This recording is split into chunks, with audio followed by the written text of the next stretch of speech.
உரைக்குள் உறங்கவாவால், துருப்பிடிச்சு தூங்கவா தோட்டாக்கள், இலக்கின்றி எரியவா ஈட்டிகள், விளையாடி மயிலவாவில், எழுந்து நில் செல் இலக்கை வெல். இதான் நம்ம கோட்பாடு.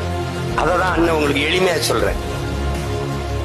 விமர்சனங்களை உரமாக்குங்கள், அதில் உங்கள் லட்சியத்தை மரமாக்குங்கள். வேர்க்காமல் விளையாட முடியாது, விமர்சனம் இல்லாத வளர முடியாது. அவன் அப்படி எழுதுறான், இவன் இப்படி எழுதுறான், அதுக்கெல்லாம் நேரத்தை செலவழிக்காதீங்க. உங்கள் நேரம் பொன் போன்றது அல்ல, உயிர் போன்றது. விமர்சனம் என்பது வெறும் சொற்கள் தான், நம்மை காயப்படுத்தும் கற்கள் அல்ல. விமர்சனம் கூட ஒருவித பாராட்டுதான். யாரோ ஒருவனை நீ பொறாமைப்பட வைத்திருக்கிறாய்ங்கிறான்.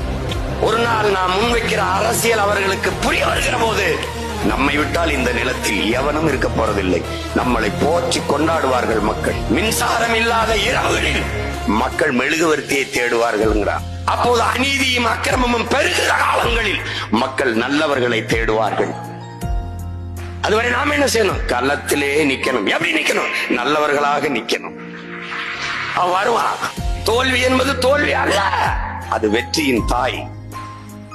தோல்வியே சொல்லுது, என்னை தொட்டு விட்டு சென்றவன் தோற்றதாக வரலாற்றில் செய்தில்லைங்குது. தோல்வி சொல்லுது.